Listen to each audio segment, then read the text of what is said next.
Olá, olá e muito bem-vindo ao PokerCast Plus. Eu sou o Guilherme Calil. E eu sou Marcelo Lanza. Marcelo lança aquelas entrevistas feitas pessoalmente, fantástica, maravilhosa. Laura Viana, quem manda na parada toda, né? A gente podia usar o P de parada com palavrão, né? Mas a parada toda cuida de todo aquele cash game, mais uma história maravilhosa no poker. E essa história que será contada hoje no PokerCast, lembrando que o PokerCast é trazido a você pelo H2Bet, pela SX Poker e também pela Go Staking. Perguntas, participações, sugestões, promoções e comentários. O nosso e-mail é pokercastplus@gmail.com, Instagrams e Twitters, @pokercastplus, @guicalil e @lanzamaia. Nosso telefone é 31 97518 9609 para você entrar para o nosso maravilhoso grupão do PokerCast e nos mandar áudios que a gente vai tocar com muito prazer. E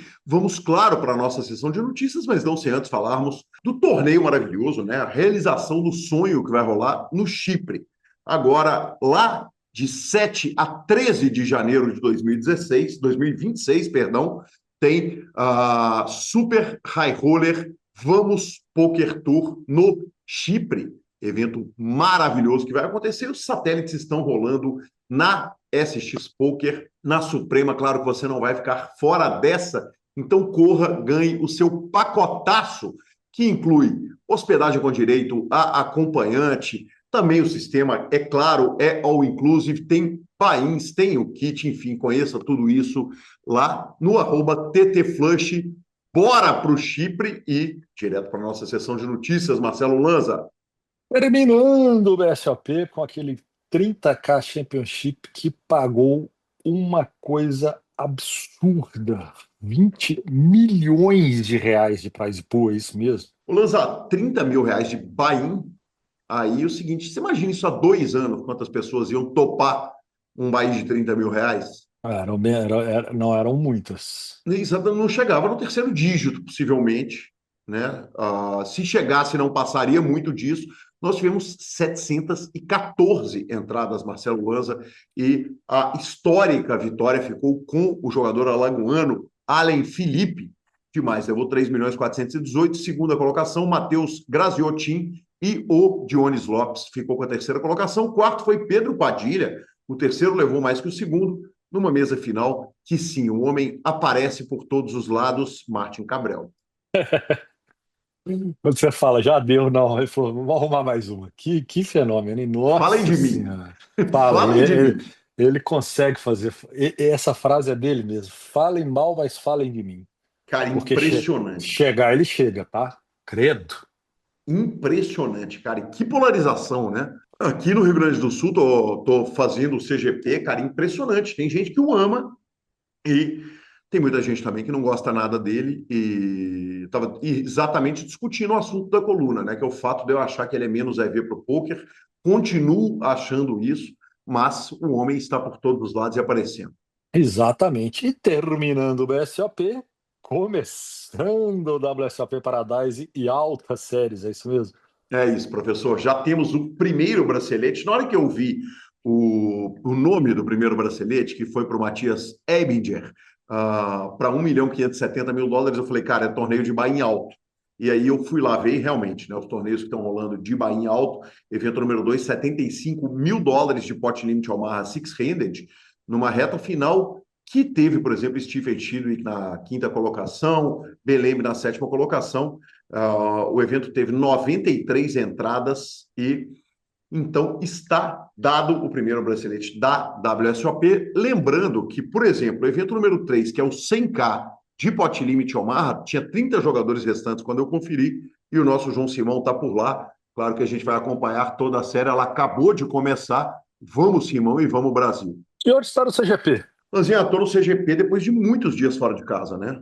Eu saí para fazer as séries de final de ano, que houve o PokerCast lá em ordem, viu que a gente fez aquele monte de entrevista no programa passado com grandes craques do H2 Fan Festival e do BSOP. No final de semana passado, eu fui para o encontro do time lá em Cesário Lange. Curiosamente, o Ivan e o Cícero, quando vão levar o time, os cavalos deles para algum lugar, eles fazem um encontro no Aras, o que é bem apropriado para levar a Bem, cavalaria. bem, bem apropriado.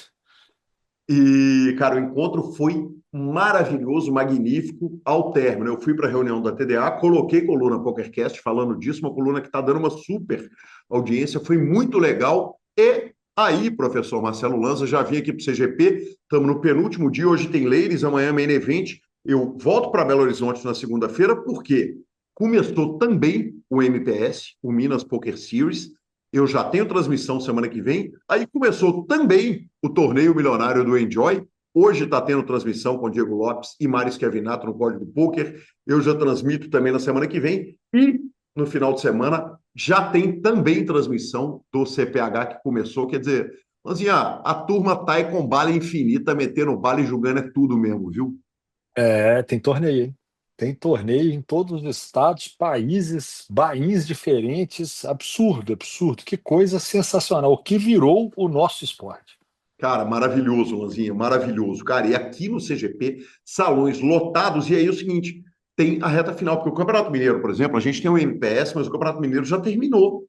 Mas o campeão paulista a gente não sabe quem é, o campeão gaúcho a gente não sabe quem é, então esses fechamentos são simplesmente maravilhosos. Lanzinha, e ainda sobre o BSOP, fechando o BSOP, tivemos os nossos campeões brasileiros e jogadores do ano, o campeão brasileiro e os jogadores do ano. E o título, cara, foi barba, cabelo e bigode internacionais, né, cara, dos jogadores gringos. A gente tinha falado a respeito disso, eu gravei coluna a respeito disso. Olha só, Carlos Serrano foi o campeão brasileiro de pôquer, ele brilhou e ele teria ganho também o ranking de high roller, mas o campeão brasileiro de pôquer não podia acumular rankings. Eu discuti sobre esse assunto na coluna PokerCast, eu discordo da forma com que a coisa foi feita, respeito e discordo, e tivemos jogador do ano de Mixed Games, José Arenstein, jogador do ano de Omaha, Alex Manzano. José Arenstein é brasileiro, mas o Alex Manzano é chileno. Jogador high roller e jogador estrangeiro, Sebastião Fonseca. E a jogadora do ano já está convidada para o PokerCast, queridíssima Lúcia Risson. Parabéns a todos e a querida Lúcia. Sensacional. É, curioso mesmo isso. É, ganhou é dele, né? Mas é porque eu acho que seria automático. Provavelmente é muito difícil do cara não. Não, não é não, não é não. Tô enganado, tô enganado. Não seria automático, não. Ele poderia só cravar o ranking principal, pontuar bem nos outros e ser campeão brasileiro. Não necessariamente ele cravaria. E cravou, né? Ele cravou, ele foi multicampeão, literalmente, né? Exatamente. Lanzinha, olha, eu vou dando um spoiler da coluna que fiz lá no canal, aqui no canal PokerCast Plus, tá no YouTube, tá no Spotify, tá nos streams todos, cara. Na coluna, que é uma coluninha curtinha, né? Aquela coluna ali de 7, 8 minutinhos, que eu comento os fatos e as notícias do poker, eu falo o seguinte, cara, se por acaso o jogador campeão brasileiro, ele calhou de ser estrangeiro, e ele brilhou nos high rollers, mas jogou os mixed games, foi muito bem no Omaha, e por acaso, além de tudo, é uma jogadora, eu acho que por que não unificar esses títulos todos? Eu, muito honestamente, particularmente não entendi, mas respeito o máximo, né, as opções feitas, e vamos que vamos. Bora. A SX Poker tem o Fichas 24 horas, a melhor forma de depósito do mundo, mas se você gosta daquele atendimento humanizado, corra para o atendimento da SX Poker, porque não importa a hora que você está ouvindo o PokerCast. Tem alguém lá no nosso escritório para te atender, fazer o seu depósito, fazer o seu saque espetacular. Sua casa na Suprema, para você que é jogador, para você que é agente, para você que é dono de clube, corre para lá. Não à toa a SX foi, mais uma vez, a maior vencedora dos prêmios da Suprema lá no Mavisa. É por causa desse atendimento todo a parceiros e também a clientes. Corre para a SX e bora de Laura Viana.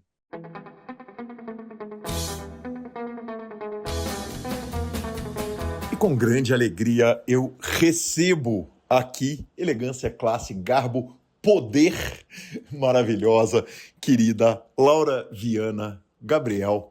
A Laura Viana, nossa super responsável pelo H2, que cuida tão bem do nosso jogo, amiga de longa data e pessoa que eu tenho profunda admiração. Uma entrevista que há muito tempo eu queria fazer, mas agradeço também a nossa querida Ju, a melhor metade do casal, Ju e Rafael Dáurea, que havia também solicitado essa super entrevista. Laura, que prazer, que alegria estar aqui com você. Prazer imenso é meu. Muito, muito prazer mesmo de estar aqui, porque a gente tem várias histórias para contar e você também é uma pessoa que eu admiro muito. A gente tem a nossa amizade e, além da nossa amizade, profissionalmente, você é uma pessoa que eu tenho um grande respeito, um grande carinho desde sempre. Muito obrigado. Laura, a pergunta é clássica. Quem era a Laura Viana? A gente está acostumada a ver aquela mulher mandando e desmandando, super elegante, classuda, lá no Cash Game do maior clube de pôquer do Brasil. Mas a pergunta clássica é quem era a Laura antes do pôquer? A Laura era uma menina antes do pôquer. Eu entrei muito menina no pôquer. E recém-saída de uma faculdade, com a minha mãe falando para mim: vem que eu tenho um negócio pra gente trabalhar. Eu tinha sofrido algumas perdas no ano de 2012, que foi o ano que eu entrei no jogo.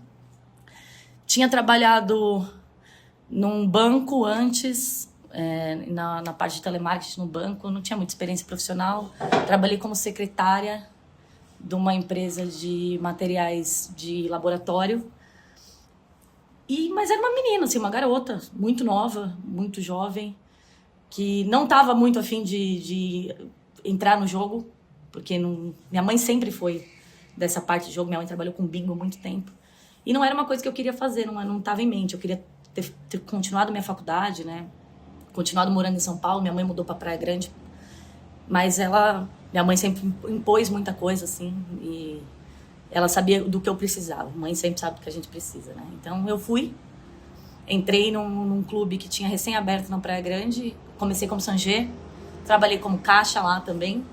Você sabe que existem pessoas do poker online que podem não saber o que é uma Sanger? Você conte pra gente, por favor. Sanger é a profissão das pessoas que vendem as fichas no cash game, diretamente nas mesas. Fora do Brasil, não se tem muito essa profissão. Você geralmente compra ficha direto no caixa. No Brasil, a gente tem isso. As meninas que levam fichas na mesa, meninas e meninos também, que é uma profissão mais feminina. Mas a gente vende as fichas diretamente para o jogador na mesa por comodidade, né? Uhum. Então, eu comecei fazendo isso. Num clube bem grande, que abriu na Praia Grande, do Emerson Fuschiani, que é um cara que já tinha trabalhado com a minha mãe há muito tempo atrás no bingo. Com grandes profissionais saíram de lá, pessoas que estão ainda no jogo até hoje. E o clube era muito grande e não tinha jogador suficiente, assim, porque na Praia Grande na Baixada Santista tem muito jogador, mas é mais em Santos e o pessoal não vem muito. E aí ele fez alguns cortes no final do ano, assim, eu fui uma das pessoas que saíram. Ele falou: a porta tá aberta, eu só preciso desse tempo aqui para o clube se reestruturar, mas eu quero que você volte assim que possível. Eu não sabia da carta ainda. E eu comecei a trabalhar na Chili Beans, onde eu fiquei 3 anos. Fiquei 3 anos trabalhando na Chili Beans, juntamente com o poker, porque depois a minha mãe me ensinou a dar carta e eu comecei a trabalhar em home games, tá? Eu demorei bastante para começar a trabalhar em São Paulo e no BSOP. Porque eu engravidei no final de 2012, e meu filho nasceu em 2013, então eu demorei um pouco, assim, para começar a vir para São Paulo, trabalhar no H2, trabalhar em BSOP. Eu entrei no BSOP antes do H2, inclusive.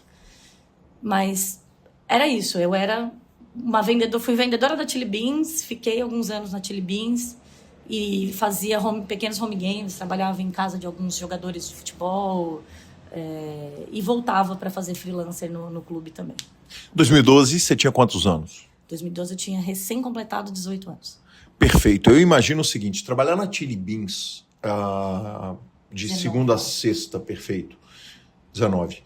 Trabalhar na Chili Beans de segunda a sexta e de repente você vai para um jogo de pôquer que, se você estiver no jogo certo, executando a função certa, você ganha de gorjeta em 15 minutos, o que você trabalhou uma semana inteira, ou eu tô maluco? Eu acho que até mais, porque na Chili Beans a gente trabalhava de domingo a domingo, por conta de eu ter um filho pequeno. É que quando eu entrei não tinha, então eu consegui me dedicar bastante a vendas, né? Porque você é comissionado e o salário base não é alto.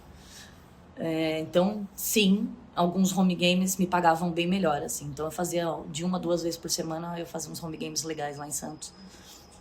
E um dinheiro que entra que a gente não tem nem dimensão, né? Uma menina de 19 anos que ganhava R$700 por mês, que passa a ganhar R$3.000 e, meu Deus, o que está acontecendo? Perfeito. E uma menina de 19 anos que está prestes ou acaba de ser mãe e que tem responsabilidades muito grandes. Claro que nós vamos falar disso e são muitos assuntos para falar. Tem a maternidade, evidentemente, tem a sua mãe. A gente pode falar que você é irmã de todo mundo do poker, já que ela era mãe de todo mundo, né? Eu tenho de irmão perdido no Brasil, não está escrito. Exatamente. No Brasil e no mundo, a essa altura. Vamos falar de família, vamos falar sobre as mulheres poderosas do poker brasileiro, evidentemente. Mas, então, estamos trabalhando em Praia Grande, estamos lá na Chili Beans. E como é que começa direito essa carreira? Como é que ela vira pro poker? Quando eu ganho meu filho, eu ainda tô na Chili Beans fazendo home game. Isso é já final de 2013, né? Eu saio da Chili Beans no final de 2014, acredito eu. Então, passei um ano nessa correria de trabalhar no jogo esporadicamente. Eu voltei a trabalhar naquele clube da Praia Grande e eu fazia freelancer quase todos os dias lá. Eu fiquei muito de caixa nessa época, trabalhava no caixa. Aí eu saio da Chili Beans e falei pra minha mãe, bom, eu vou me dedicar agora 100% ao poker. Minha mãe já estava bem consolidada, já trabalhava no BSOP, já fazia muitos eventos, viajava o Brasil inteiro. E ela falou, vamos comigo. E em contrapartida, eu tinha um filho pequeno, né? Que é muito difícil você sair para viajar igual a minha mãe fazia, com filhos maiores.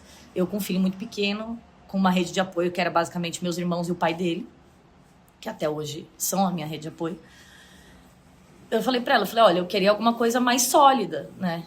Aí eu comecei a trabalhar num clube em São Paulo, na Kings, na Vila Maria, um clube pequeno, mas que as pessoas eram, assim, muito receptivas comigo, foram muito receptivas comigo. Qual era o clube?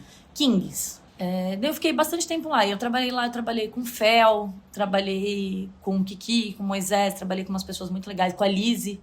Eu comecei trabalhando com a Lizzy lá, já conhecia a Lizzy de eventos, que a Lizzy já tinha ido pra minha casa algumas vezes. Eu comecei trabalhando lá. E aí surgiram algumas oportunidades, assim, de fazer free no antigo Stars, que não existe mais. Também era um clube incrível aqui em São Paulo. E no H2. E o primeiro evento que eu faço no H2 é um CPH. E logo, prontamente, assim, a Deia falou pra mim que queria mais perto da equipe. Eu não tinha muito tempo, porque eu morava na praia e trabalhava em São Paulo. Então, eu tive que fazer algumas escolhas. Com o bebê em casa? Com o bebê em casa, e o pai dele que ficava para eu trabalhar.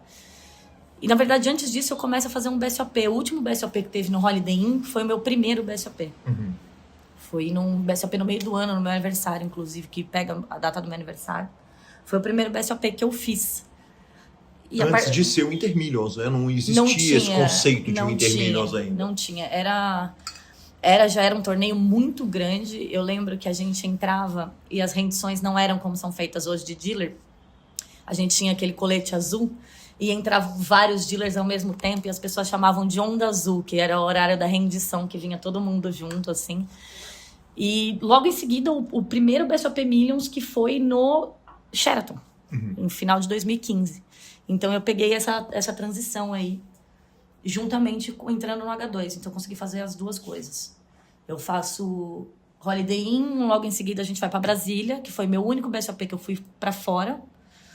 E depois eu só faço BSOP São Paulo por conta das atividades domésticas e tal. E me dedicar ao H2, porque eu quis ficar no H2. Achava que o H2 me traria mais estabilidade financeira, estabilidade de trabalho, segurança de trabalho mesmo, e acabei optando por ficar mais no H2 e me dedicar mais ao H2. Eu precisava disso por causa do meu filho, e foi aí que começa a minha história com o H2. Perfeito. A gente está acostumado a ver o jogador falar o seguinte: eu optei pelo cash game porque eu tinha filho, eu optei pelo cash game porque eu tinha esposa. Dá para falar que a sua opção pelo cash game, ao invés de fazer eventos e torneios, foi exatamente pela condição familiar? Foi. Só que eu só vou pro cash game do H2 em 2018. Então eu passei quase 4 anos fazendo o torneio. Eu começo como dealer do torneio, fazendo freelancer como dealer do torneio, de vez em quando, assim. E logo em seguida, a Deia me convida para fazer a mesa da TV do CPH. Eu acho que no meu segundo CPH já fui para a mesa da TV. Uma grande responsabilidade. E eu gostava muito, eu sempre gostei muito de eventos, sempre gostei muito do torneio, daquela resenha dos eventos. Isso pra mim sempre foi um grande diferencial, assim. E eu não tinha segurança em pagar cash game. E eu não queria ficar tão presa, porque eu não queria abrir mão do BSOP. Então eu não queria ficar tão presa, porque a gente sabe que se a gente escolher o caminho do cash game, acabou o evento, você não vai mais, né? Aí eu não queria fazer isso, mas a minha mãe ficou doente. Minha mãe tinha um problema renal muito grave, então ela se afastou um tempo, ela teve que fazer algumas cirurgias, e eu fiquei 100% responsável pelo financeiro da casa. E o que eu ganhava já não estava sendo suficiente para mim. Então eu tive uma conversa com os gerentes da época, pedi opiniões, pedi conselhos, conversei com o Elton me deu um super apoio, falou, olha, eu acho que você é muito valiosa onde você tá, porque eu era flor do torneio já. Você é muito valiosa onde você tá, você é uma pessoa que eu tenho muita confiança, mas é isso, eu não posso te impedir, e aqui é a sua casa, então vá fazer o que você achar que você deve fazer. E eu fui pro cash game, que também é um outro mundo, tá? É muito diferente, E aí eu tive que abrir mão do BSOP. Eu saio no começo faço o primeiro BSOP de 2018 em janeiro, e depois eu me dedico 100% ao cash game. Ao cash game como dealer? Como dealer. E eu viro floor do cash game em 2020, final de 2021. Perfeito. Vamos lá. A vida de dealer de cash game. No cash game é onde está a caixinha de mão em mão. Claro que na caixinha do torneio, eventualmente, você vai ter um Carlão cravando o torneio que vai forrar o staff inteiro, mas via de regra, a gorjeta boa e aonde está o melhor viver de um dealer de pôquer está no cash game, correto? Acredito que sim. Hoje a gente tem várias vertentes de dealers de cash game, né? Cash games de home games, que são jogos bons, clubes menores, jogos muito caros, home games caros em eventos. E pra mim nunca me brilhou os olhos tanto isso. Eu gostava mesmo da segurança de trabalhar num clube. Né? Eu gosto do lado corporativo que o H2 traz, então eu optei... Não, mas peraí, o H2 traz o lado corporativo agora, mas durante muito tempo o H2 era o seguinte, era um bando de cara muito responsável e muito foda, porque esses caras fizeram tudo que fizeram e construíram tudo que construíram, mas... a sensação que eu tenho é que o corporativo mesmo é um tanto mais recente. Ou eu estou redondamente enganado e pode ser que eu esteja. Não, é um negócio recente. Sempre teve um lado corporativo, mas teve um negócio de pessoas que foram fazendo as coisas e foram dando certo. E que a receita do sucesso também é um pouco disso. As pessoas que colocaram a mão na massa para fazer as coisas caminharem, né? Mas o corporativo mesmo, eu já peguei bastante essa transição, assim, do cash game, porque acho que a gente entrou no lance mais corporativo quando a gente muda de sede, né? Então já estava muito mais estruturado o lado corporativo do H2, assim. Que é uma coisa que, para mim, me pegou. E o lance de ter plano de carreira. Eu acho que se você está em clube, você tem muito mais plano de carreira. E eu sou a prova viva de que existe um plano de carreira lá dentro, porque eu passei por praticamente todos os lugares do H2. Então, eu sei que existe isso. Né? E na hora que você atinge ali a liderança do cash game do H2, é o melhor que se pode almejar dentro da carreira? Cara, eu acho que ali é um dos auges, assim, pra mim. E pra quase todo mundo que trabalha lá dentro. É óbvio que tem gente que gosta de estar no seu lugar seguro, na sua zona de conforto ali. Eu nunca gostei muito de estar na minha zona de conforto. As coisas... não começavam a me enjoar muito rápido, eu ficava muito entediada muito rápido com o que eu estava fazendo. E algumas coisas que eu também não gostava, eu falava, cara, eu acho que para eu mudar isso, eu preciso estar lá dentro, inserida naquilo, para começar a entender de uma outra forma. Então, quando você quer mudar, você precisa participar, né? E foi um dos meus pensamentos para mudar de área, assim, de pegar uma liderança, sem entender nada de liderança. Hoje eu estudo, tenho... grande suporte dos líderes lá dentro também, dos gerentes de lá de dentro, mas a gente chega na liderança fazendo o que a gente sabe fazer, que é por osmose. Você vai aprendendo as coisas por osmose, não tem muito... É o dia a dia, você vive o dia a dia e vai errando e acertando, e muitas vezes mais errando do que acertando, Mas é um trabalho de formiga que eu fui fazendo, assim, e vou fazer ainda, quero fazer mais coisas. E eu acho que não é, assim, o que, pra mim, não cheguei no topo e falei, não, tá bom, é isso. Eu não quero parar por aí, eu quero sempre mais. Perfeito. Então conta agora para o ouvinte do PokerCast, do Brasil inteiro, do mundo inteiro, que não conhece Laura, o que a Laura faz no H2. Eu sou coordenadora de cash game. Basicamente a gente cuida do lado operacional, né?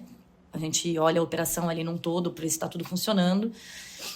E a gente tem a parte do relacionamento com o cliente. Então, toda essa parte de convidar um cliente para vir, perguntar porque o cara não tá vindo, saber da família do cara, se o cara tá bem, se não tá, de criar essa relação com os nossos clientes e trazer isso para um lado mais pessoal, para o cara se sentir cada vez mais confortável em voltar ali. Esse é meu trabalho, é basicamente o que eu faço. E tomo conta de algumas equipes, mas não diretamente, né? Não sou líder direta de nenhuma equipe, mas tomo conta um pouquinho de todo mundo. Laura Viana, você, por favor, trate de ir guardando histórias e lembrando histórias que podem ser contadas e cujos nomes dos protagonistas, evidentemente, jamais serão revelados, mas a gente vai precisar, ao longo caminhando para o final dessa conversa, de pelo menos uma meia dúzia de grandes histórias, porque eu sei que você tem as melhores, então já vá pensando aí a respeito disso. Mas, claro que antes de chegar nisso, a gente precisa falar da Ruth, que era muito além de uma dealer do Brasil, né? Ela era um ser humano absolutamente extraordinário, que tanta gente chamava de mãe, como a gente brincou aqui na entrevista, e que tinha um carinho, que era um negócio extraordinário na comunidade, até difícil, porque é necessário a gente ilustrar que é o seguinte: a comunidade de pôquer, que hoje é gigantesca, que hoje está acontecendo um H2 lotado com o H2 Fan Festival, um BSOP lotado, e se você for em outros estabelecimentos que oferecem pôquer em São Paulo, eles vão também estar todos lotados simultaneamente, mas na hora que a gente fala em 2021, que é o ano que a gente perde a Ruth, o pôquer é uma confraria ali, e antes disso, especialmente, né, ao longo da carreira dela, o pôquer era uma confraria onde todo mundo se conhecia. Uma das coisas que mais me assustou em ver o tamanho que a minha mãe era foi quando eu recebo, assim, mensagens do Brasil inteiro de pessoas que nunca eu tinha tido esse contato, mas que ela já tinha tido, e foi um negócio, assim, muito surreal, que era gente do Brasil inteiro, meu celular, assim, travar de mensagem. Foi um carinho, assim, extremo. E de grandes nomes, claro, recebi muito, muito carinho também de pessoas muito importantes na comunidade. Tive, inclusive, uma conversa recente com o Federal, dele falando disso para mim, assim, do quanto a minha mãe foi significativa e o quanto isso significou para ele, né? O quanto ela trouxe de coisas para ele. Porque ele fez uma brincadeira comigo, falou: toda vez que eu olho para você, eu vejo que você está ficando mais parecida com ela, e isso me dá uma saudade, mas é um sentimento bom, né? Porque quando a gente tem saudade é porque a pessoa foi uma pessoa importante, foi uma pessoa boa. E era isso, a minha mãe era um furacão, né? Ela passava e todo mundo falava com ela, era um negócio surreal. E eu lembro, assim que o primeiro BSOP que teve, depois que minha mãe tinha falecido, essa é uma imagem que eu não consigo esquecer nunca. Eu entro no salão do BSOP e tinha uma foto gigantesca dela no telão. Bem na hora que eu cheguei, assim, daí eu olhei pra cima e falei: cara, ela não tem ideia disso. Eu gostaria que ela tivesse a ideia de onde ela conseguiu chegar. Uhum. Porque eu acho que o sonho dela sempre foi ser muito reconhecida, foi que as pessoas sempre lembrassem dela, e eu gostaria que ela tivesse a certeza que foi exatamente o que aconteceu. E todo mundo fala dela com muito carinho até hoje. É muito, muito legal isso. E eu tenho certeza que as pessoas têm esse carinho por mim também, muito por conta dela. Né? Não que eu não seja uma pessoa agradável, mas assim, algumas pessoas meio que me adotaram assim por conta da minha mãe, e algumas amizades ficaram por causa da minha mãe, e isso é muito importante para mim.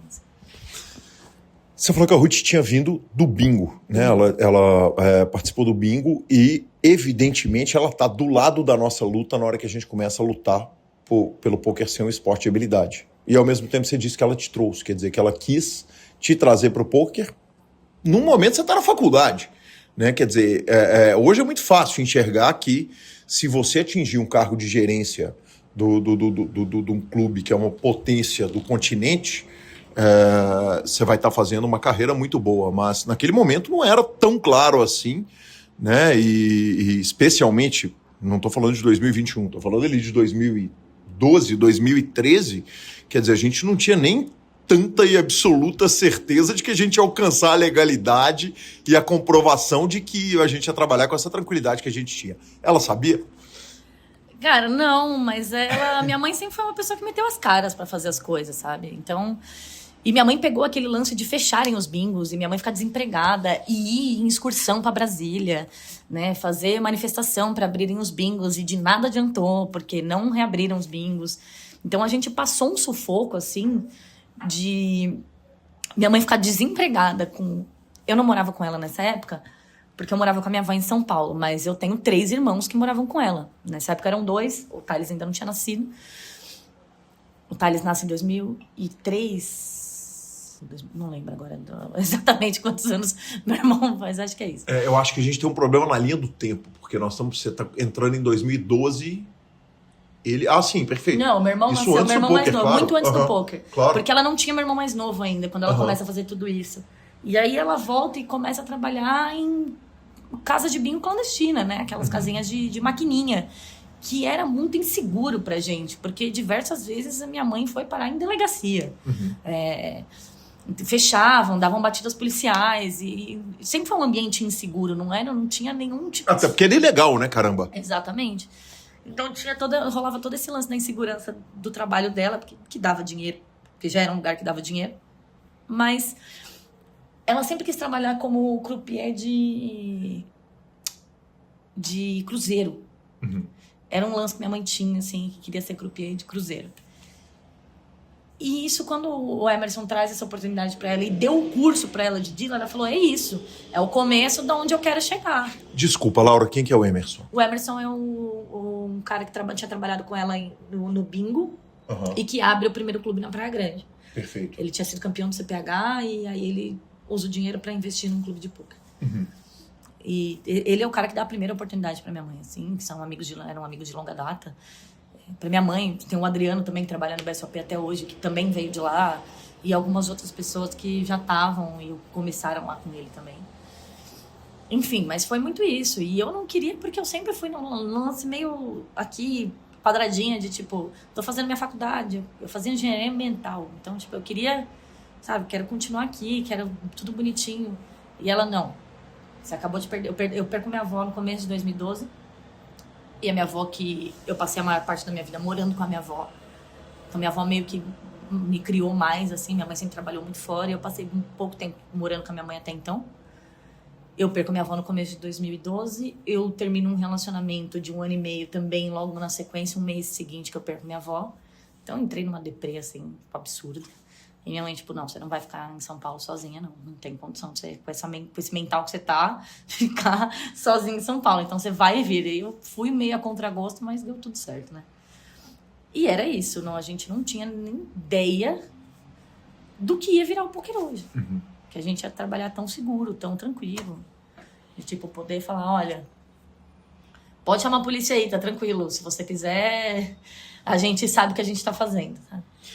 Maravilhosa. Claro que nós temos áudios de quem contribuiu com essa pauta maravilhosa. E vamos de José Heraldo Rádio, que participou carinhosamente da nossa entrevista com esse áudio. Vamos que vamos. Fala, Gui, meu querido, tudo bem? Tá aí conversando com a Laura, filha de uma das pessoas mais maravilhosas que já pisou nessa terra.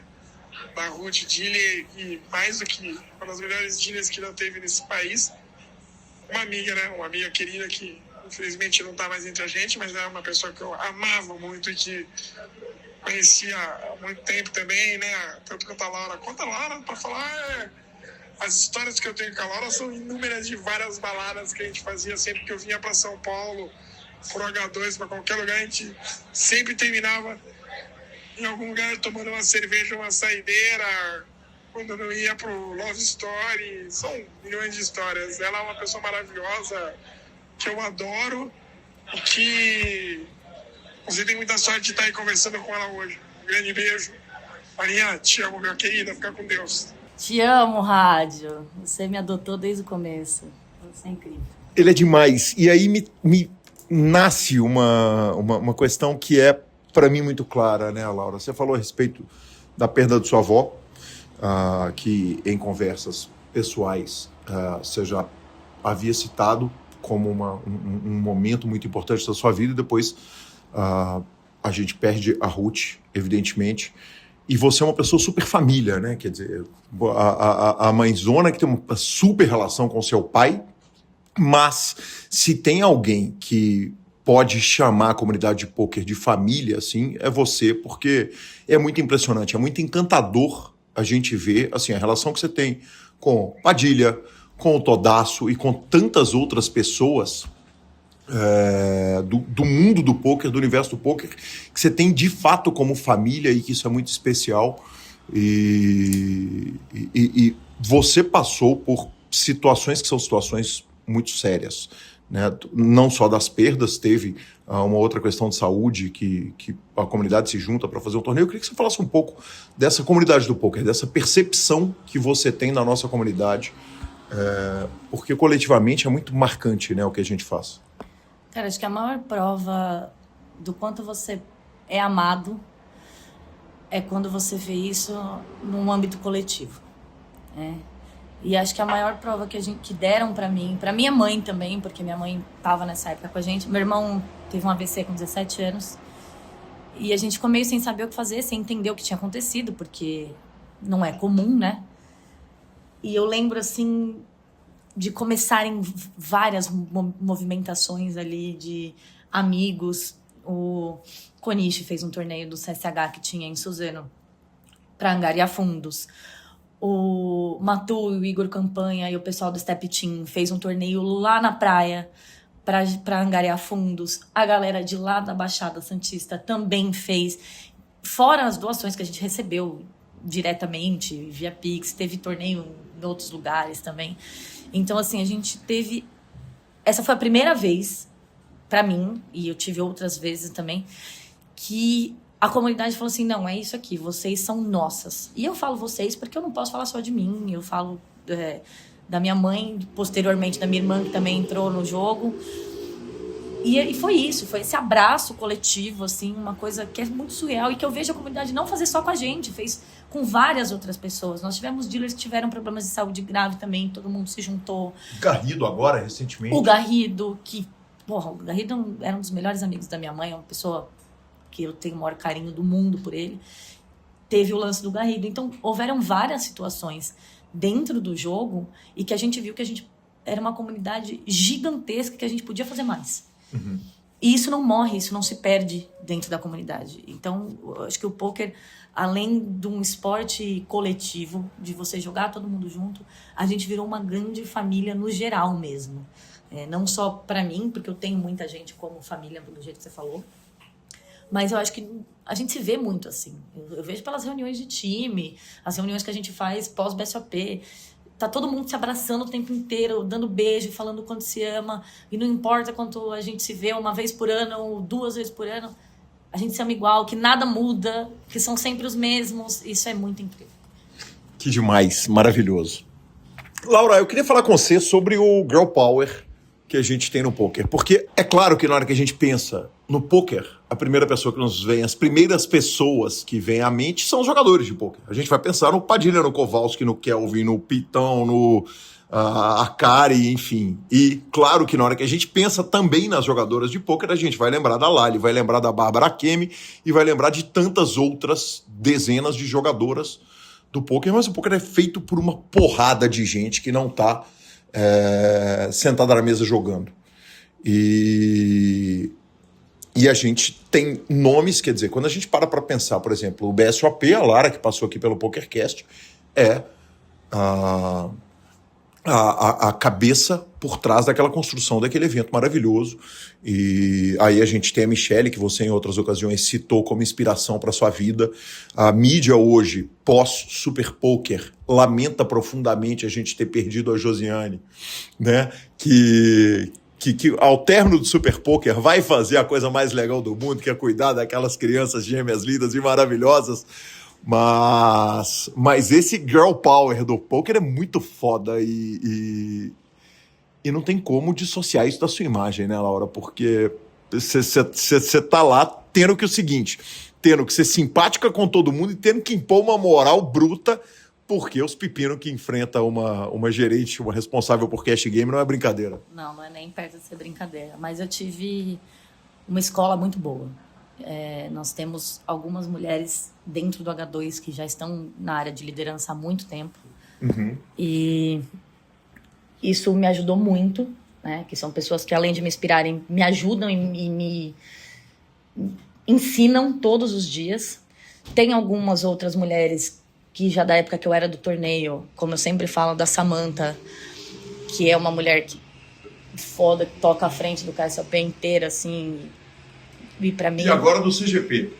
A Samantha, eu tenho muito para falar dela, assim, porque ela foi uma das minhas primeiras referências, assim, da Samantha frequentar a minha casa, ser muito próxima da minha mãe e foi uma das primeiras pessoas que eu falava, cara, essa mulher, assim, ela vai muito longe. E a Michelle também, que quando eu entro, ela era coordenadora de dealer e vira floor, e eu falei, cara, é isso que eu quero ser. Tem a Deia, que está à frente do H2 há muito tempo, como coordenadora de dealers também. Isabela, que era gerente de cash game, quando eu entrei também trabalhava no torneio, foi virar a primeira gerente de cash game do H2.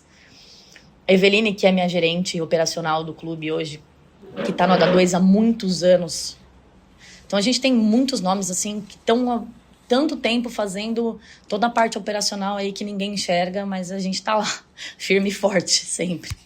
Maravilhosa, firme e forte sempre, e no seu caso você precisa ser mais forte, porque é o seguinte, você está trabalhando num cash game que todo mundo tem uma sensação de que é o seguinte, a Laura está de brincadeira, a Laura é minha amiga, né? Então você tem que misturar uma situação que é o seguinte, que é mais que o dealer e talvez mais que o floor ali do cash game, que é misturar a simpatia que é necessária para fazer o seu trabalho com a autoridade que você precisa botar. Eu imagino que não deve ser brincadeira isso. Não é nem um pouco fácil. Não é porque...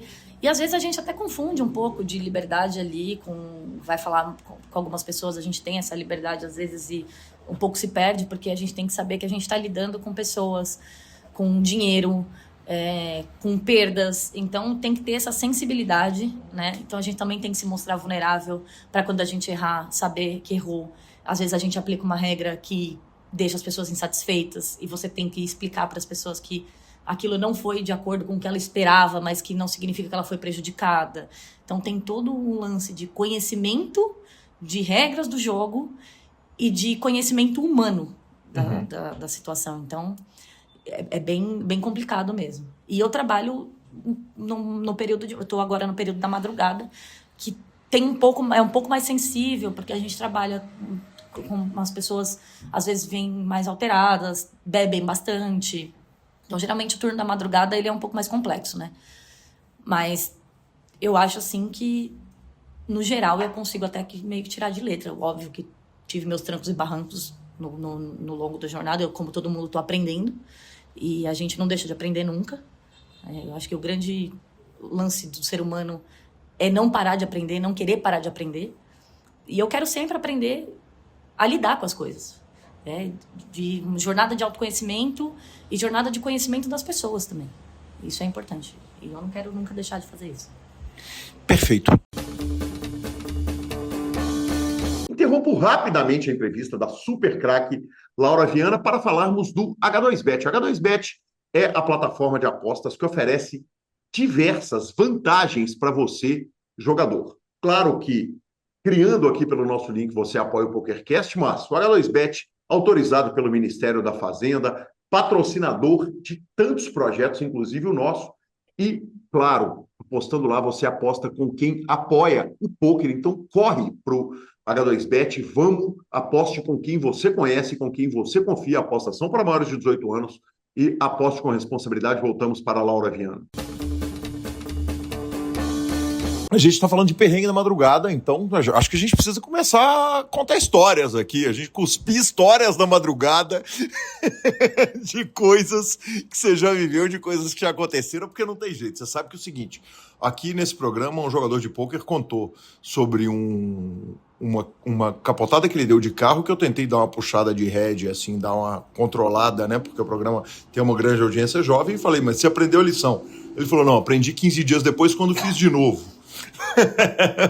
E casos maravilhosos, como casos da entrevista de Eduardo Sequela, de Guilherme Decour, que conta histórias extraordinárias, aquelas que só são contadas aqui no PokerCast. E eu não estou esperando nada menos da senhora, né? Que era, eu diria senhorita, mas agora senhora, claro que vão falar também daquele homem maravilhoso que... Mas antes, vamos de histórias.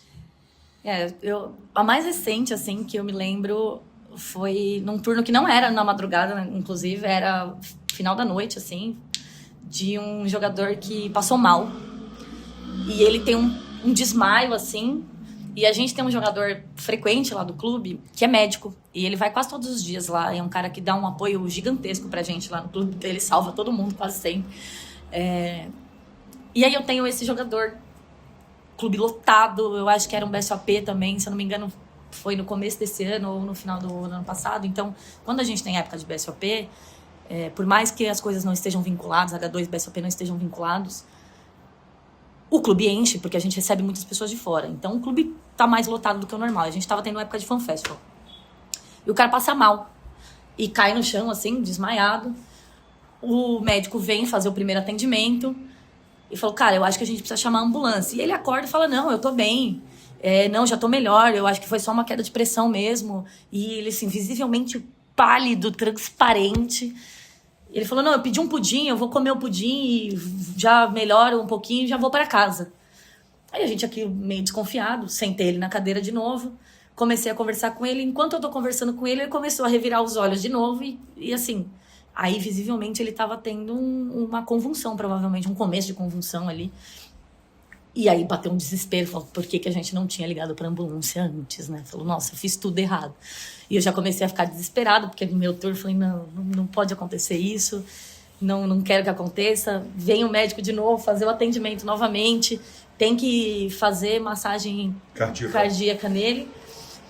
A gente liga pra ambulância, os amigos dele ligando pra ambulância judaica do Albert Einstein, que chega em 5 minutos, é surreal a velocidade que eles vêm de moto, e leva ele pra casa.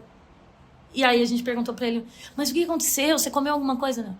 Ele fumou um baseado muito forte e passou muito mal. E eu, tipo, porra, o cara tem, tipo, 60 anos, sabe? Tipo, não sabe o que faz passar mal. Eu falei, caramba, mas isso foi uma das histórias recentes, assim. Mas a gente lida com várias coisas lá dentro. Assim. Exatamente, porque temos as histórias antigas também, né? Temos. Então vamos de histórias antigas, porque, pelo amor de Deus, né? Eu sei que é o seguinte, existe um limite ali que nem sempre as pessoas entendem, né, Laura? Não, existe, é muito claro, assim, do limite das coisas. E eu acho que esse negócio de você se passar em algumas situações é natural do ser humano, né? Tipo, a gente não tem esse negócio, com a idade a gente vai aprender, porque não é bem assim, né? Mas eu tenho uma história antiga, que é do meu primeiro BSOP, que é onde começa a minha amizade com o Pedro Padilha, que é meu aniversário, e a gente sai pra comemorar meu aniversário, e Pedro está no dia 2 do High Roller. E a gente saiu, e ele foi pra casa, falou, olha, eu tenho que ir pra casa, porque eu tenho que jogar amanhã, tal, isso já era, tipo, tarde da noite.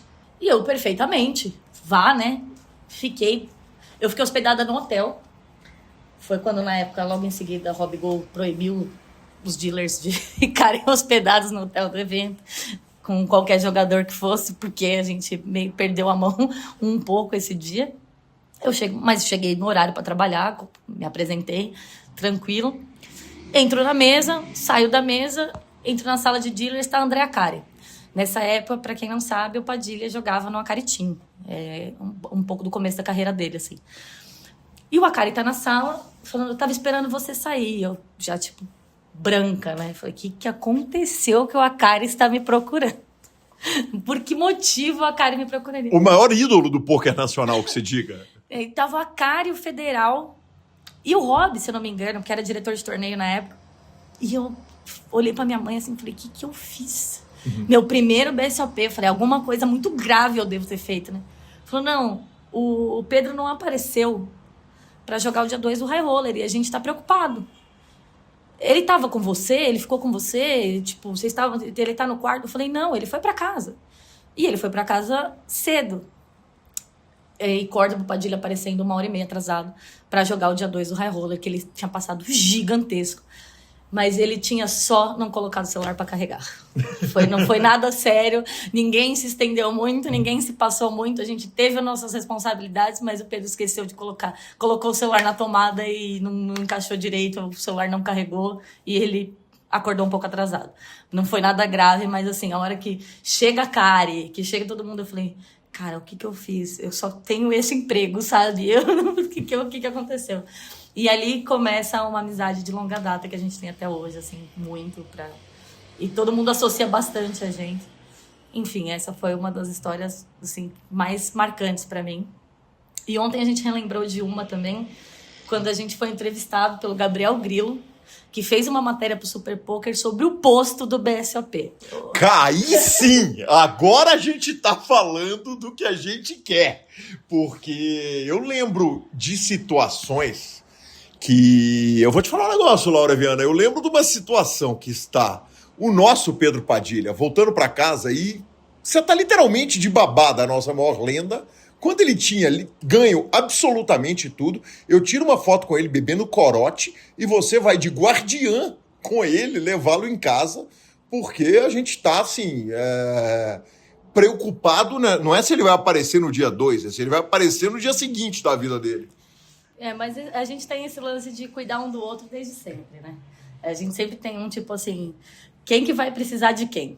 E não só... Mãe nem fudendo que o adulto da relação pode ser ele, depois de tudo que eu já vi, depois de tudo que eu convivi, depois daquele dia e depois de ontem. Não, mas ele ainda tem muito... Ele é muito responsável, principalmente com relação à carreira dele, assim, com o trabalho ele é muito responsável. Isso é maravilhoso.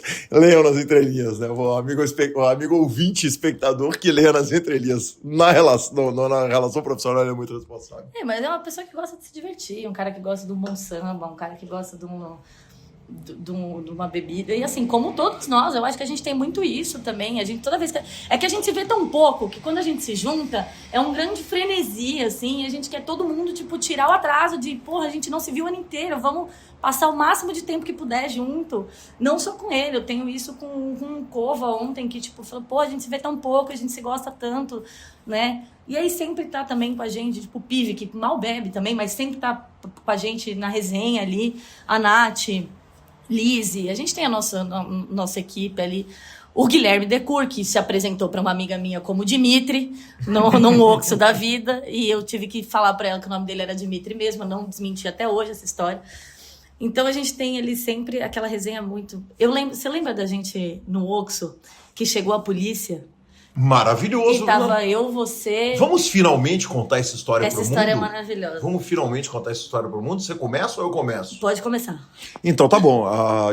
Nós estávamos no Oxo, né? Você chama de Oxo ou chama Oxo? Eu chamo de Oxo, né? Porque, enfim, é assim que a gente lê a placa. E começamos a brincadeira, eu, Paulino, Guilherme Decur e o Radiola, com o Felipe Fio, que ou chegou imediatamente depois da transmissão ou não tinha transmissão no dia, porque na época não tínhamos tantas transmissões. Só que aquele Oxo da Berrini, na esquina do Bristol The Time, que era o hotel do BSOP, ele tem uma área externa que a gente chamava de o camarote da Berrini. Camarote da Berrini. Exatamente. E era o nosso camarote que foi fechado, denúncia. Ele foi fechado porque conta a lenda que os proprietários do imóvel moram sobre o Oxo e que eles não aguentaram o barulho nosso e mandaram fechar. Só que naquele final de semana estava tendo Lollapalooza. E aí chegam Marcelo Lanza, Gabriela Belisário, Laura Sintra, você e mais uma galera. Mas assim, Gabriel Grilo, Alan, enfim, a mídia do pôquer, os jogadores de pôquer, a gerência do pôquer, basicamente todo A mundo. gente juntou uma turma boa. Alguém chega com uma caixa de som, a gente bota o som na mesa, a gente resolveu com a responsável pela casa que a gente ia pegar quantas cervejas a gente quisesse, ia jogar as carcaças numa sacola, depois passaria tudo pelo caixa, ia pagar tudo como foi tudo pago. E aí a gente está sentado ouvindo música, eu passo a bola para você continuar contando a história. A caixa de som era de uma amiga minha, que não é do jogo, que eu tinha levado, porque ela queria conhecer o BSOP, e ela levou, falou, posso levar uma caixa de som? Eu falei, eu acho que tá tranquilo, a gente não vai usar, achei que a gente não ia usar essa caixa de som, eis que a gente usa essa caixa de som, e aí de repente encosta um carro de polícia e precisa de um responsável para falar com a polícia. Armas em punho. Armas em punho. Armas em punho. E os caras... 2 policiais, armas em punho, camburão aceso, luz acesa, loucura. Tudo como os conformes, como deve ser feito pela lei, né? Só que não. E aí a gente precisa de um responsável para falar com eles. E o responsável era rádio e Lanza. E aí vai o rádio falar... O Lanza não foi? Você e o rádio? Eu achei que era o Lanza que tinha ido. Porque eu lembro que em algum momento eu falei pro Lanza... foi isso, eu falei pro Lanza, vai lá você. E o Lanza, acho que chegou um pouco depois, assim, né? Vai você e o rádio toma a frente pra falar com os caras, visivelmente não conseguia falar muita coisa. E os caras, assim, mas por quê? Eu sou médico, eu posso falar contra... A gente não vai mais fazer algazarra nisso. Corta pra minha amiga desligando a caixa de som e guardando com a maior delicadeza, assim, e todo mundo se questionando, de quem é a caixa de som? Mas a gente não trouxe caixa de som. Por que tinha uma caixa de som? E a caixa de som existia, sim. E era da minha amiga e ela guardando, esquece, eu não trouxe a caixa de som. Mas deu tudo certo. No final, a gente conseguiu dispersar e falar um pouco mais baixo, no limite ali da boa vizinhança. Não muito mais baixo, mas talvez um pouco melhor. Se você me permite, eu vou complementar a história, porque eu tava, né? Porque o que aconteceu foi o seguinte, nosso presidente Igor Federal conta que, ao longo da carreira dele, quando a polícia chegava num clube, todo mundo corria para fora e ele corria para dentro da polícia. E basicamente o que aconteceu aquele dia foi isso. Quer dizer, na hora que a polícia chegou, todo mundo saiu, porque, poxa, tá chegando um camburão com policiais com armas em punho, todo mundo pulou para fora, o rádio pulou para dentro. Né? E ele foi dar uma sólida carteirada. Sólida carteirada. Deu tudo certo. A carteirada dele foi de CRM, Conselho Regional de Medicina. Ele né? tirou a carteira do CRM e falou assim, não, eu sou médico. Exatamente. Eu sei o que eu tô falando. E eu pulo pra dentro também, porque eu falo, cara, eu me sinto assim, responsável por isso aqui. E grande questão, a gente não tava fazendo nada demais, a gente tava bebendo e conversando. E éramos muito adultos, todos nós. E era uma noite que tava no clima de Lollapalooza na cidade. Quente, então, calor, né? Exatamente, tinha muitos jovens na cidade fazendo muitas bobagens. E a gente pula pra dentro, os caras ainda com a arma em punho, e ele vira e fala, eu tô filmando. E o rádio solta uma frase que é muito preocupante. Porque a gente imagina que esteja tudo bem, Laura, mas a gente não tem certeza. O rádio vira e fala o seguinte, nós somos todos adultos e se você quiser, você pode ir lá revistar todo mundo, que não tem nada de legal no meio dessa turma. Ainda bem que eles não quiseram fazer isso, porque talvez não tivesse tudo bem depois dali. Talvez. Então ainda bem que eles resolveram. Isso que eu tô falando, não, eu acho que ele tá falando com muita propriedade, eu acho que tá tudo certo mesmo, vamos tocar pra frente. Às vezes é isso, às vezes é não saber o que você tá falando, mas falar com convicção de quem souber. Olha, de como quem sabe, né? Eu ouvi de um amigo recentemente, não é o Guidecourt, o seguinte, o rádio deu carteirada às minhas custas. Eu tô bravo com o rádio, porque ele deu carteirada às minhas custas e se tivesse pedido showdown, ia dar problema. Eu tenho uma história maravilhosa do BSOP Brasília, dessas de resenha nossa, porque a gente sempre faz isso, tá, gente? Quem não tem costume de ir pra Poker Live, a gente se reúne praticamente todos os finais de evento e mesmo depois de cada um ter ido pra um canto e cada um tá trabalhando em uma cidade, a gente tenta sempre se ver. Então, isso rola muito. E eu lembro a gente... E é o nosso happy hour, desculpa eu te interromper, mas é o seguinte, o happy hour de quem termina o trabalho às 6 da manhã, ele acontece de 6 às 10, né? É posto de gasolina, e é o que tem pra fazer, e assim, é isso. Então a gente tem esse costume. E a gente estava em Brasília E Brasília não tinha assim, uma conveniência. E eu acredito que esse dia a conveniência estava fechada, porque a gente não foi pra lá, até estranhei. E a gente tava numa galera, assim, de grandes nomes do poker mesmo. Eu não tô nem exagerando, assim. O que vocês conhecem hoje de jogador de high stakes estava lá. E a gente também ficou era uma praça que tinha atrás do hotel, que eu não lembro o nome do hotel que a gente estava fazendo o evento, mas era uma praça que tinha atrás do hotel, que tinha algumas lojas lá embaixo, tinha uma conveniência, que era onde a gente estava pegando bebida. E a gente fazendo som, tocando violão. O Mojave estava tocando, eu acho que o Yuri também. Tinha uma galera mesmo, cantando, tocando, conversando, como sempre. A gente devia estar umas 60 pessoas, mais ou menos. Jesus. Então, talvez um pouco menos, mas não muito menos. E eis que a gente tá sentado assim, fazendo aquela seresta, e cai um pedaço de melancia no ombro do Mojave, assim. E a gente olha pra cima e fala, o que tá acontecendo? Chovendo fruta, né? Não é ovo. Já tinha começado o café da manhã do hotel, os hóspedes estavam extremamente incomodados, porque onde a gente estava era a praça de conveniência do hotel, só que ela ecoava pras torres, né? Então fazia muito mais barulho, tinha uma acústica incrível aquela praça, e começou a chover fruta na gente. A galera começou a jogar, mas assim, a melancia foi só o início. Começou a vir mamão, banana, tudo que vocês podem imaginar de fruta começou a cair. A gente teve que dispersar e ir embora. Isso já era, assim, umas 7 da manhã, provavelmente, né? Essa é uma das histórias que eu lembro, assim. Aí, você acha que a gente desistiu? Que foi todo mundo embora? Obviamente que não. A grande maioria foi pro posto, como sempre. A gente foi pra um posto que tinha ali do lado.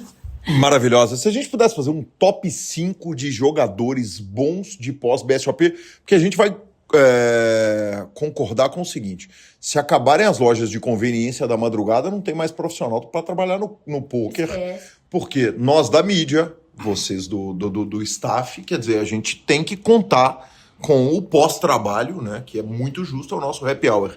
Se a gente tivesse que fazer um top 5 de jogadores ou jogadoras de poker, os melhores da madrugada e da balada, quem seria o seu?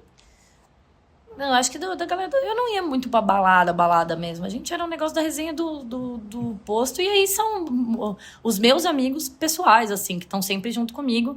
E que nem todos são muito de rolê, mas que quando a gente se junta é isso. Que é tipo... Pedro, João Fera, Kelvin, Cova... o Vitor Brasil também sempre estava junto com a gente. Esse pessoal, assim, a gente tinha nosso elenco ali que estava sempre. Felipe Fio sempre vai. E a gente tem a galera da staff, né? Del Valle também sempre tá com a gente. Vitão sempre estava com a gente. A gente tem a nossa staff de sempre também. Grilo, Alan... São sempre os mesmos. Você, Lizzy, a Nath, são sempre os mesmos. E a gente tem a nossa equipe ali cativa, né? Que maravilhosa, que maravilhosa. Laura, e a Laura jogadora? A Laura jogadora é um hobby que eu amo, né? Eu gosto muito de jogar. Eu tenho isso, assim, desde que eu entrei no jogo, sempre gosto de estudar, gosto de debater. Jogo sempre que possível. O ano passado foi minha primeira experiência jogando um evento do BSOP, não tinha jogado até então. Não tenho nada de resultado expressivo, mas sempre aparecia ali. Eu acho que as pessoas me respeitam bastante também por conta da minha história mesmo. Que até como jogadora, porque eu nem sei se sou uma boa jogadora. Sei que não sou ruim, mas não sou nada excelente. Mas eu tenho um ponto alto, assim, do meu hobby, que foi o primeiro WSOP São Paulo. Eu fiz mesa final do torneio Ladies. E a hora que chamaram meu nome para subir naquela nave-mãe que tinha, bem no meio do evento, assim, para jogar na mesa de cima, na mesa final, o salão explodiu e eu me senti tão abraçada, foi tão gostoso. Eu falei, cara, talvez eu queira ir um pouco mais para esse lado. E eu nunca fui por conta de segurança mesmo, de trabalhar e de não poder me dar o luxo de não ganhar dinheiro em algum mês da minha vida, assim. Tipo, eu não pude fazer isso. Mas durante a pandemia eu joguei bastante online e foi o que me sustentou durante a pandemia, assim. Porque, pra quem não sabe, eu ainda era freelancer no H2 e criei um projeto na pandemia para ajudar dealers que também eram freelancers, junto com outras pessoas. Fel, Luiz, Bran, minha mãe... Enfim, a gente era, acho que uma equipe de 11 pessoas, Lizzie, para fazer esse projeto, que era Adote um Dealer. Então eu tive que jogar, porque eu entendi naquele momento que a gente tinha essa insegurança de trabalhar como freelancer, né? E eu precisei disso para me sustentar por um tempo. Eu tinha uma condição de vida muito favorável, porque na época eu era casada com um jogador de pôquer que era muito estabilizado. Então eu tinha uma condição boa, eu tive uma segurança. Eu trabalhei em alguns home games fechados, já quando a pandemia começou a flexibilizar, mas durante o lockdown mesmo foi jogando. Eu joguei online. Jogando o que, carambas? Torneio cash, Omaha de 5, Omaha de 6. Eu joguei cash game de Omaha e joguei torneios de Texas no PP Poker, se eu não me engano. Acho que foi no PP Poker. Deu bom, então, arrumamos. Assim, nada expressivo, né? Mas eu consegui me manter ali, arrumar o do mês ali, eu consegui arrumar pelo menos um pouquinho, assim. Fiquei meio up. Que coisa maravilhosa, que coisa maravilhosa.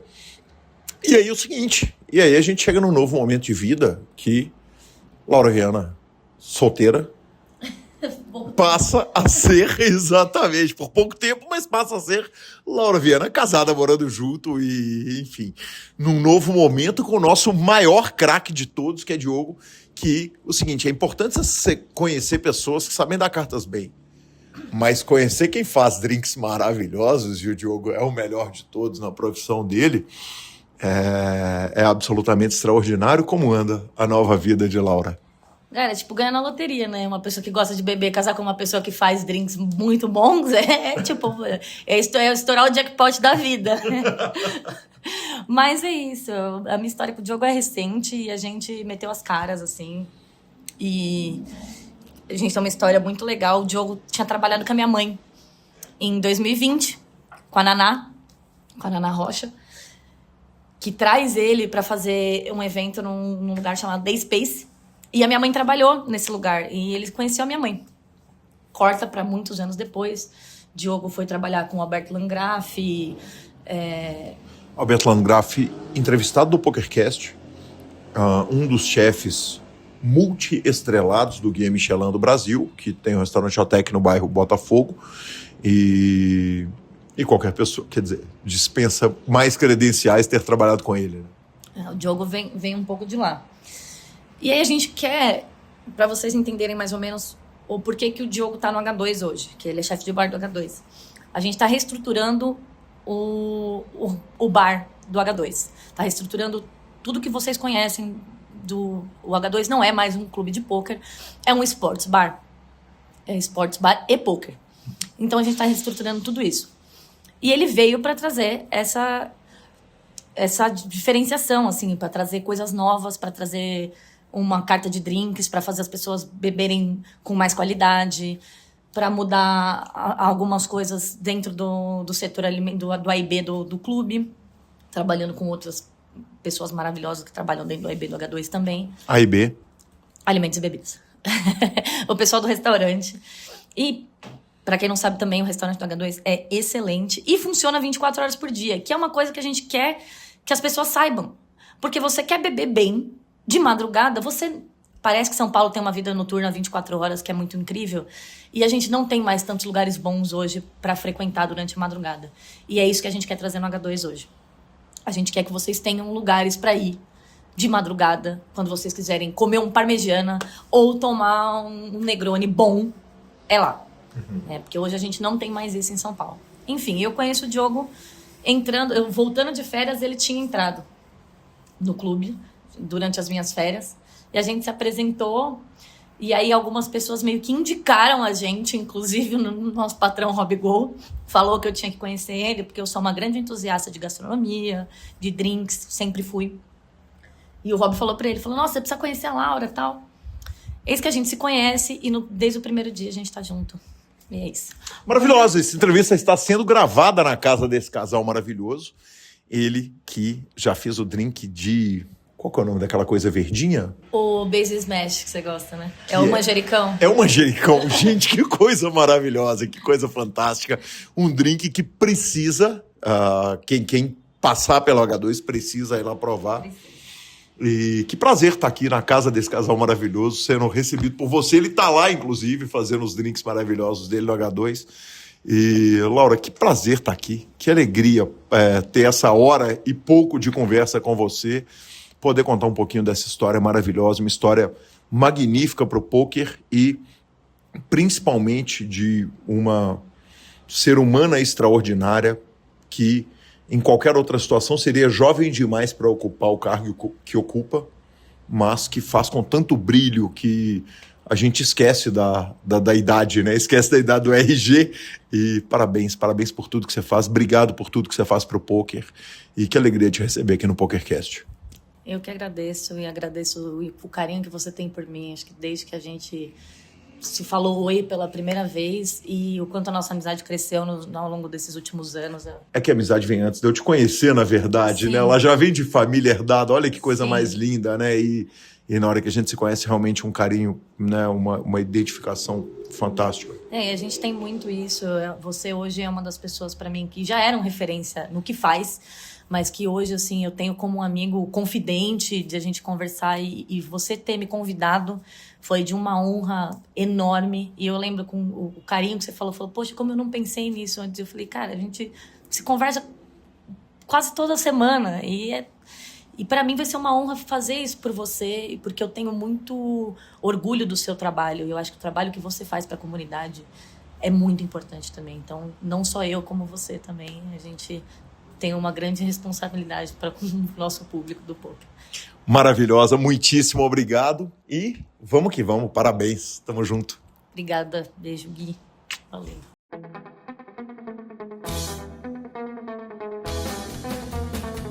Obrigado, Laura Viana, que mulher maravilhosa, cracaça, amiga querida, gigante e fantástica. Obrigado também a Ju, que deu a ideia de fazermos essa entrevista, uma entrevista que muito me honra. Fantástico, professor. Ela é demais, né? Além de competentíssima, ela é simpaticíssima, ela tá sempre com aquele sorrisão no rosto, ela é demais. Excelente ideia, excelente entrevista, vovô. Maravilhoso, maravilhoso. Com um sorrisão no rosto e bravíssimo ao mesmo tempo quando precisa, né? Bravíssimo, isso é o melhor de também. tudo. Exatamente. Maravilhoso, professor. Vamos embora para as nossas redes sociais, mas antes falarmos da primeira plataforma de staking de poker do Brasil, onde você anuncia e compra ações de jogadores. Quem investiu no Garrido, obviamente, deve ter forrado, né, Lanzinha? Que o homem brilhou no Campeonato Brasileiro. Quem investiu em mim foi bem e aviso, breaking news. Essa semana teremos cotas à vendas para o meu torneio no Campeonato Mineiro, R$ 1.000, 2 tirinhos no Pot Limit Omaha Dealer Choice do Campeonato Mineiro. Tem que correr para comprar. Dessa vez o torneio é um pouco mais caro, então tem mais chance de sobrar cota, Lanzinha. Já tá liberado? Ainda não está liberado. Na hora que esse programa está no ar, está liberado sim. Retiro o que eu disse. Muito provavelmente está. Então vou lá comprar lote na Lua. Ai, sim. Vou comprar feijões mágicos, como diria Marcelo Horta. Feijões mágicos. O Marcelo Horta falando de feijões é muito bom, né? Tudo dum. Nossa, maravilhoso, professor. Sabe as palavras do senhor? Perfeito. É isso. O staking unindo poker e investimento. E vamos embora de redes sociais. Pessoal de redes sociais, eu preciso só agradecer, primeiro, ao encontro do Royal Five, que foi magnífico. Segundo, ao encontro do PokerCast lá no VSOP, que foi magnífico. E, cara, agradecer a recepção da turma aqui do Rio Grande do Sul, fechar essa temporada aqui, tá muito incrível, cara. E a minha vida social não foi nas redes, não foi nos eventos. E foi muito evento social, Lanzinha. Eu vou te falar que se o senhor está aí cuidando de uma luzinha no último semestre, nos últimos 20 dias eu vivi o social para mim e para você e para a Gabriela Belisário, tá? É disso que o povo gosta. Não tenho dúvida. O senhor tá roletando. Nossa, o senhor tá batendo perna mesmo. E Tá ainda tem um trabalhando, encontro com o Breno trabalhando. Capello no final do ano, lá no Sierra. Esse estarei em Belo Horizonte. Estarei em Belo Horizonte. Confirmei que eu vou dia 19. Então a chance de eu pular lá no dia 22 é altíssima. Só faltava o senhor não pular, Marcelo Lanza.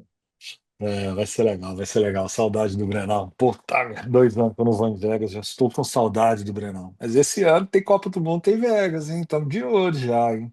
Olha. Estamos de olho. Bora de finalização, então? Vamos embora de finalização, Marcelo Lanza.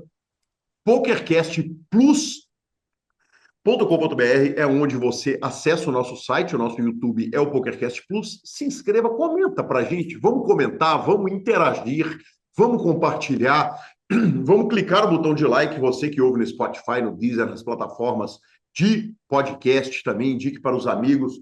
Vamos que vamos e vamos embora de dica cultural, Marcelo Lanza. Dica cultural. Cara, eu vi a série chamada Talamasca. Se não me engano, é Talamasca mesmo, a Ordem Secreta. Ela é do universo da Anne Rice, que escreveu Entrevista com o Vampiro. Cara, gostei muito, gostei muito. Para quem gosta do tema, né? Alguém que escreveu Entrevista com o Vampiro e é uma série de ficção com vampiros, inclusive, inclusos nela, mas muito bem feita, muito bem feita. Uma série da Netflix que saiu agora.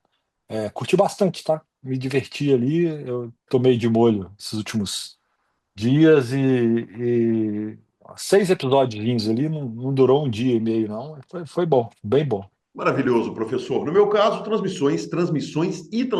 Cara, o canal novo do Código Poker, que é o Código Poker Brasil, ele acabou de ser inaugurado. Então eu vou recomendar para a turma seguir o canal, porque as transmissões, por exemplo, do Enjoy Poker Tour estão sendo feitas lá, e como é um canal novo, ele não chega no feed para a galera toda.